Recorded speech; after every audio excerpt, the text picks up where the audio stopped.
Hi friends, ఈ పల్లెటూరు లక్ష్మి ఇచ్చే చిన్న మెసేజ్.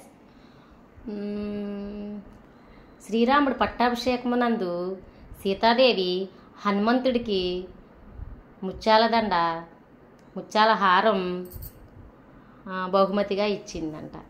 ఇస్తే హనుమంతుడు ఏం చేశాడు? ఆ సీతాదేవి ఇచ్చినటువంటి ముత్యాల హారాన్ని, ప్రతి ఒక్క ముత్యాన్ని కోరికి పాడేస్తున్నాడంట. అక్కడున్న వానర సైన్యం, అక్కడున్న వాళ్ళంతా కూడా చూసి నవ్వుతున్నారంట. ఎందుకంటే హనుమంతుడికి సీతాదేవి ఎంతో ప్రేమతోటి బహుమతి ఇచ్చినటువంటి ముత్యాల హారాన్ని కొరికి పాడేస్తున్నాడు అలాగని చెప్పేసి. ఆ లక్ష్మణస్వామి ముసిముసి నవ్వులతోటి, హనుమాన్, సీతాదేవి అంత బహుమతి, అంత అభిమానంతో ఇచ్చినటువంటి ముత్యాల హారాన్ని ఎందుకు అలా కొరికి పాడేస్తున్నావు అంటే, లక్ష్మణ చూడండి, ఈ ముత్యాల హారం నాకు ఆ సీతమ్మవారు ఇచ్చారు, కానీ ఈ ముత్యాలలోని రామనామం ఎక్కడుందా అని కొరుకుతున్నాను, కానీ ఎక్కడా కనిపించలేదయ్యా రామనామం అని చెప్పేసి అన్నాడంట.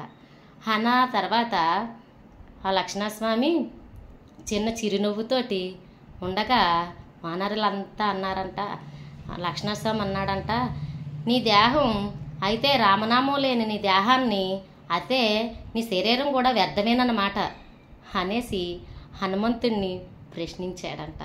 లక్ష్మణుడు ప్రశ్నించగా, అయ్యో లక్ష్మణ చూడండి, నా రాముడు, నా సీత నా గుండెల్లోనే ఉన్నారని ఆ గుండు చీల్చి చూపించబోసరికి అక్కడున్న వాళ్ళంతా ఆశ్చర్యంతో చూశారంట.